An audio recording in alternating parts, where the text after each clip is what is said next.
Olá, seja bem-vindo ao canal Eu Lendo. Se inscreva já para ficar por dentro dos próximos títulos e boa leitura.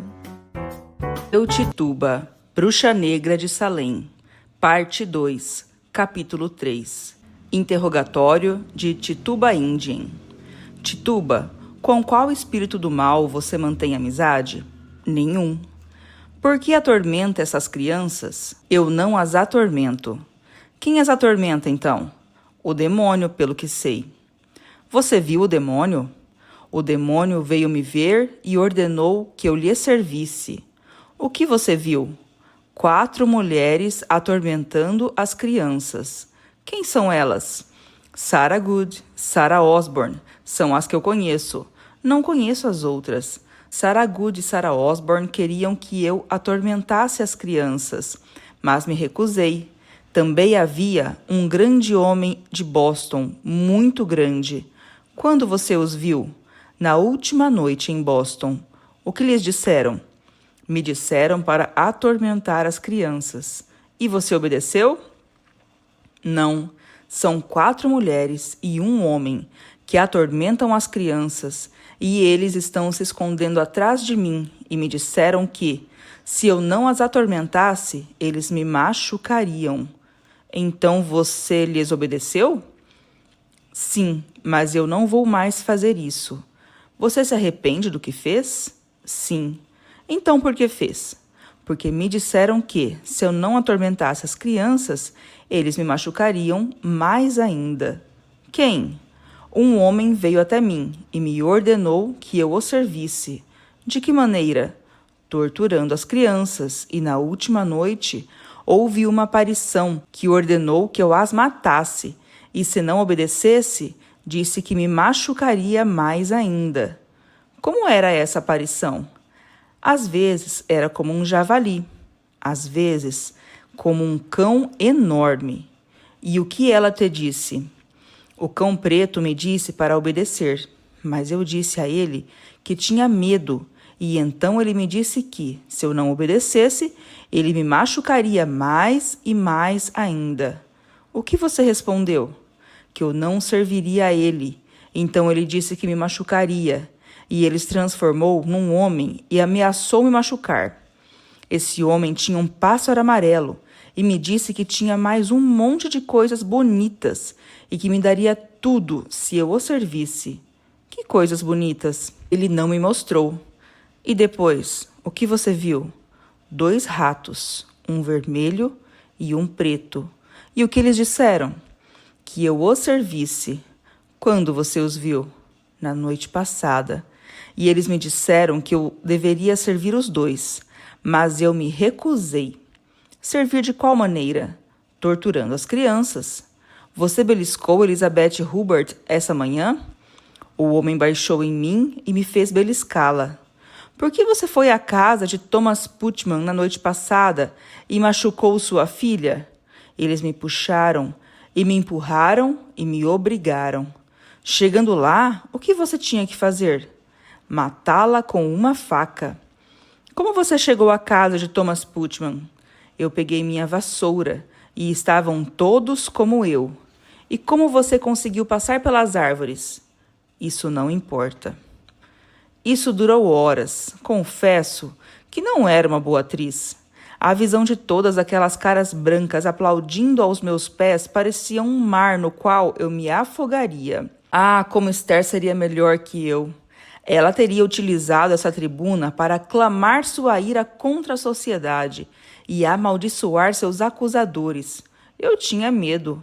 Os pensamentos heróicos que eu havia formado em casa ou na minha cela me apavoravam. Você viu a mulher Good atormentar Elizabeth Hubert no último sábado?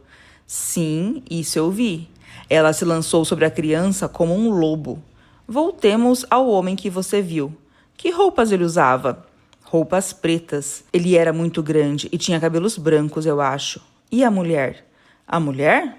Um capuz branco e um capuz preto, com um nó por baixo. É assim que ela se veste. Quem quer que você atormente as crianças agora? Eu cuspi com prazer o veneno. Eu vejo Sarah Good. Apenas ela? Aqui eu não tive coragem de obedecer a Samuel Parris e denunciar inocentes.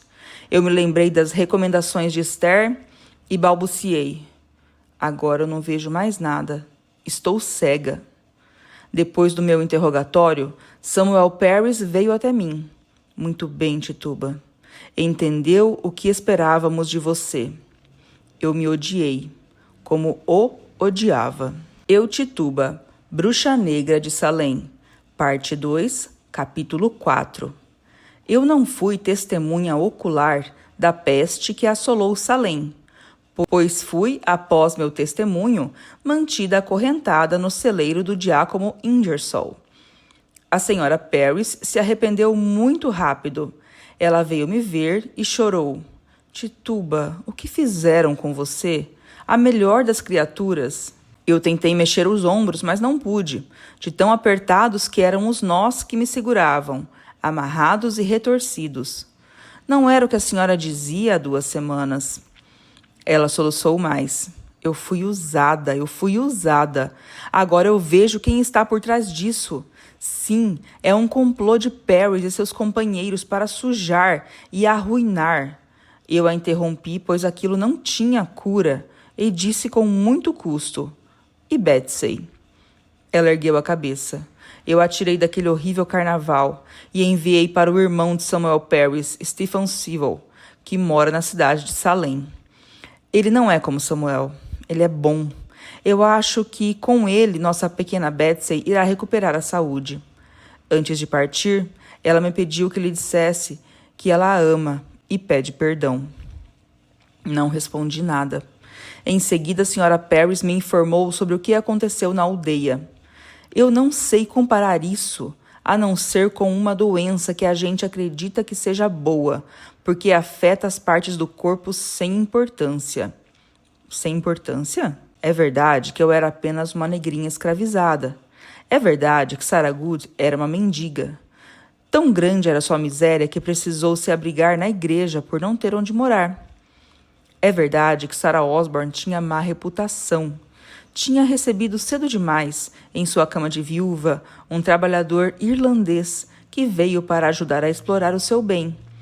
Mas, mesmo assim, mesmo os ouvindo friamente nomear dessa forma, senti uma pontada no meu coração. Não duvidei, em momento algum desses, sentimentos que ela despertava em mim, e a senhora Parris seguiu. Depois que gradualmente ataca os membros e os órgãos vitais, as pernas não conseguem mais funcionar. Os braços, no fim das contas, o coração é atingido, então o cérebro. Marcia Corey e Rebecca Nurse foram presas. Fiquei boquiaberta. A senhora Rebecca Nurse. Não fazia sentido. Se a fé em Deus pudesse tomar uma forma humana, tomaria a forma dessa mulher. Ela comoveu o juiz Hathorne e um primeiro júri a considerou inocente, mas isso não foi suficiente e ela foi levada para a cidade, onde vai encarar outro tribunal. Seus olhos se encheram de lágrimas. Minha pobre Tituba foi horrível. Se você tivesse visto Abigail e Anne Putman, sobretudo Anne Putman, rolando pelo chão e berrando que a pobre velha as estava torturando, enquanto suplicavam piedade, seu coração se encheria de dúvida e horror. E ela, calma e serena, recitava o Salmo de Davi. O Senhor é meu pastor e nada me faltará. Deitar-me faz em verdes pastos. Guia-me mansamente a águas tranquilas. Restaura a minha alma. Ao ouvir sobre as devastações do mal em Salem, meu sangue me corroía por John Indian. Na verdade, os acusados continuaram mencionando um homem negro que os forçou a escrever o seu livro. Não estaria um espírito perverso tentado a identificá-lo como John Indian? E ele, por sua vez, não seria perseguido? Essa preocupação, no entanto, parecia vã. John Indian, nas poucas vezes em que atravessou os limites do celeiro onde eu gemia, parecia saudável, bem alimentado, com roupas limpas e passadas. Ele agora estava usando uma capa de lã pesada que envolvia o seu corpo e o aquecia. E as palavras de Esther voltaram à minha memória. Brancos ou negros, a vida é boa demais para os homens. Um dia o enchi de perguntas, e ele disse com certa irritação: "Não se preocupe comigo." Insisti e ele acabou dizendo: "Eu sei uivar com os lobos." O que quer dizer com isso? Ele deu meia volta e me olhou fixamente. Oh, meu homem tinha mudado. Nunca tão corajoso, nunca tão forte nem honesto, mas sempre amoroso. Uma expressão ardilosa deformou seu rosto, rolando seus olhos de um jeito inquietante, em direção às têmporas e acendendo um fogo maligno insidioso. Eu implorei novamente. O que quer dizer com isso? Eu quero dizer, minha mulher atormentada, que eu não sou nada parecido com você. Você acredita que só Abigail, Annie Putman e as outras vadias sabem gritar e se contorcer, cair duras e arfar. Ah, você está me beliscando, você está me machucando, me deixa. Olhei para ele por um instante sem entender. Em seguida, uma luz me aclarou as ideias e murmurei. John Indien, você anda fingindo ser atormentado também? Ele mexe a cabeça afirmativamente e diz num tom pretensioso. Tive minha mais bela hora de glória, isso tem alguns dias. E ele se pôs a imitar, um a um, os juízes e as meninas. John Indien, quem te atormenta? Primeiro foi a senhora Proctor e depois a senhora Cloas. O que elas fizeram? Elas me trouxeram o livro. John Indien, diga a verdade, quem te atormenta? Por que ele duvidava de mim, esse juiz, esse Thomas Dunford? Como que ele não tinha duvidado de ninguém antes de mim? Racista imundo. Eu desabei. Tinha vergonha. Por quê? Não bastava a pressão de mentir para salvar a minha cabeça. A mentira de John Indien era mais feia que a minha? Embora eu repetisse aquilo para mim mesma, a partir daquele momento, meus sentimentos por John Indien começaram a mudar. Era como se ele houvesse feito um acordo com os meus carrascos. Quem sabe? Se eu me encontrasse nesse palanque de infâmia, objeto de desprezo e terror, perseguida por juízes odiosos, abafada por gritos fingidos de aflição, não teria sido ele capaz de gritar: Ah, Tituba me atormenta. Ah, sim, minha mulher é uma bruxa. John Indien se dava conta do que eu estava passando? Ou tinha ele outro motivo? É sempre ele que encerra as visitas. Me levaram a Ipswich sem que eu o tivesse visto novamente. Eu passo pelo trajeto até Ipswich. Os moradores das aldeias vizinhas, Topsfield, Beverly, Lynn, Malden, correm até a beira da estrada para me ver tropeçar, amarrada na sela do cavalo do robusto Marshal Eric, e me jogam pedras. As árvores desnudas pareciam cruzes de madeira, e meu calvário não terminava. Conforme eu avançava, um sentimento violento, doloroso, insuportável arrebentava meu peito. Parecia que eu desaparecia completamente. Eu sentia que nesses julgamentos das bruxas de Salem, que fariam escorrer tanta tinta que excitariam a curiosidade e a piedade das gerações futuras e que pareceriam a todos o mais autêntico testemunho de uma época de crentes e bárbaros, o meu nome apenas figuraria como de uma comparsa sem interesse. Mencionariam aqui e ali uma escrava originária das Antilhas, praticante de Voodoo. Não se incomodariam nem com a minha idade, nem com a minha personalidade. Eles me ignorariam. No final do século, as petições circulariam. Julgamentos seriam feitos para reabilitar as vítimas e restituir aos descendentes seus bens e sua honra. Nunca serei uma dessas. Condenada para sempre, Tituba. Nenhuma biografia atenta e inspirada, recriando a minha vida e seus tormentos. E esse futuro injusto me revoltava. Era mais cruel que a morte. Chegamos a Ipswich a tempo de ver girar na ponta de uma corda o corpo de uma condenada, por sei lá qual crime, e para ver a multidão dizer que aquilo era bem feito. Ao entrar na prisão, meu primeiro desejo foi pedir que me colocassem de novo na cela de Esther. Ah, ela viu muito claramente John Indien. Não era mais que um estraga-prazeres, sem amor nenhum, sem honra. Meus olhos incharam com as lágrimas que apenas Esther saberia consolar. Mas o policial, amante do rum, sem nem erguer o nariz do seu livro de registros, me respondeu que não seria possível Insisti com a força do desespero. Por quê? Por que, senhor? Ele aceitou interromper seus rabiscos e me olhou. Não é possível, porque ela não está mais aqui. Fiquei imóvel enquanto 1000 suposições se debatiam no meu espírito. Teria ela sido perdoada? Seu marido, retornando de Genebra, teria a soltado? Teria sido levada ao asilo para dar à luz? Pois eu não fazia ideia de com quantos meses ela estava, e talvez estivesse na hora. Consegui balbuciar. Senhor, teria a bondade de me dizer o que aconteceu com ela? Pois não há alma mais bondosa que a dela sobre a terra. O policial exclamou. Bondosa? O quê? Tão bondosa lhe parece?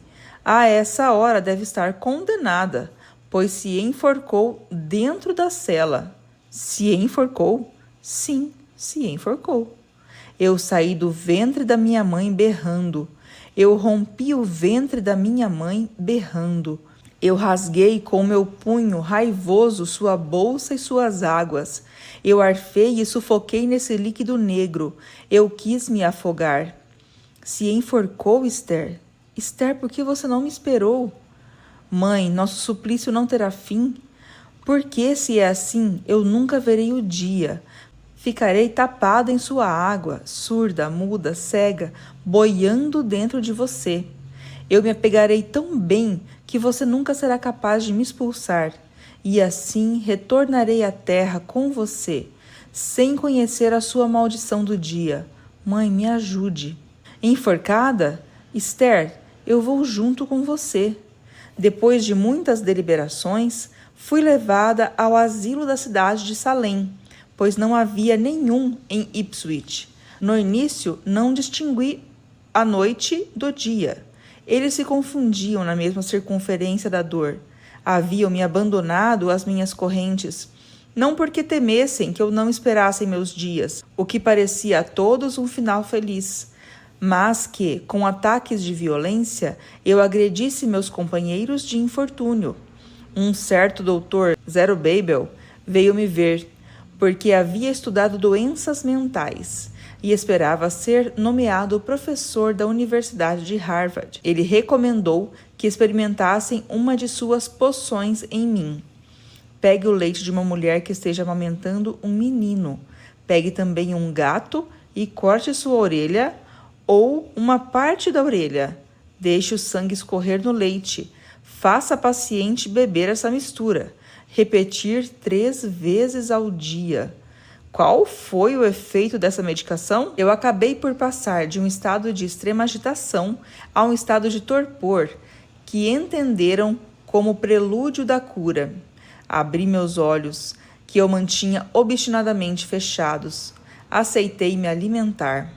Contudo, eu não pude pronunciar uma palavra. Como o custo da minha estada no asilo era muito alto e não poderia continuar sendo pago pela cidade de Salem, à qual eu não pertencia, me mandaram de volta à prisão. Encontrei uma multidão de rostos que não reconheci, como se todos aqueles que estavam lá antes da morte de Esther tivessem se apagado da minha memória. Uma manhã, não sei bem porquê, voltei a falar. Eu me perguntei o que se passava ao meu redor. Entendi que Sarah Osborne tinha morrido na prisão, mas não experimentei nenhum sentimento de pena. Àquela altura da minha vida, a tentação de dar fim aos meus dias não me deixava. Parecia que Esther havia mostrado o exemplo que eu deveria seguir. Ai de mim! Eu não tinha coragem. Sem que eu pudesse compreender a razão, me transferiram da prisão de Ipswich para a cidade de Salem. A cidade tinha me deixado uma lembrança muito agradável. A estreita península, encerrada entre 2 rios apáticos, contrastava com Boston e seus navios enchendo o cais. No entanto, havia, e meu humor me permitia perceber, uma nuvem de austeridade e cinzas flutuando acima das casas. Passamos na frente de uma escola precedida por um pátio onde garotinhos melancólicos esperavam, acorrentados a piquetes, para serem chicoteados por seus senhores. No meio da rua Kurt se erguia uma construção maciça, cujas pedras haviam sido trazidas a grande custo da Inglaterra, e onde a justiça dos homens acontecia. Sob seus arcos se concentrava uma multidão de homens e mulheres, silenciosos e sombrios. A prisão em si era um prédio sombrio, com telhado de palha e troncos, cuja porta era revestida com chapas de ferro.